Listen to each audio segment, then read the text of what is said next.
আমার লাইফে ঘটে যাওয়া একটা খুব খারাপ ঘটনা তোমাদের সাথে শেয়ার করব।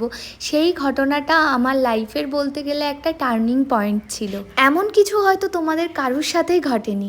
তো আমার একটা ক্লায়েন্ট ছিল, বলতে পারো অনেক কাছের। সেই 2020 থেকে যখন থেকে আমি মেকআপ শিখেছি তখন থেকে আমি তাদের ফ্যামিলিতে মেকআপ করতাম।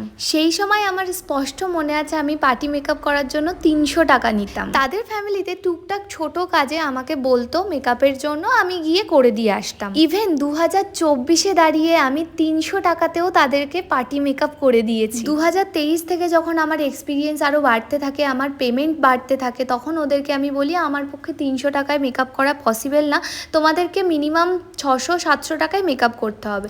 তখন তারা আমাকে বলতো এখন একটু কমে করে দে না, আমার মেয়ের বিয়ের সময় তো ফুল কন্ট্যাক্ট তোকে দেওয়া হবে। আমি কিন্তু একবারের জন্যও ওদেরকে বলতাম না যে তোমার মেয়ের বিয়েতে কিন্তু আমিই সাজাবো, অন্য কোনো মেকআপ আর্টিস্ট যেন না আসে। কথাগুলো ওরা নিজেরাই বলতো এখন একটু কম নে, এখন একটু টাকা পয়সার সমস্যা রয়েছে, তোকে আমি মেয়ের বিয়ের সময় পুরো ফুল কন্ট্যাক্ট দিয়ে দেবো, তখন 1 টাকাও বার্গেনিং হবে না, সব থেকে দামি প্যাকেজগুলো তোর থেকে নেওয়া হবে, এমন করতো। তো আমি তাদের সাথে খুব বেশি কথা বাড়াতেও চাইতাম না, কোনো রকম ঝামেলা অশান্তি ছাড়াই আমি করে দিতাম। আমার অন্য কাজ থাকলেও সেই তাদের জন্য টাইম বার করেও আমি অনেকবার ওদেরকে মেকআপ করে দিয়েছি।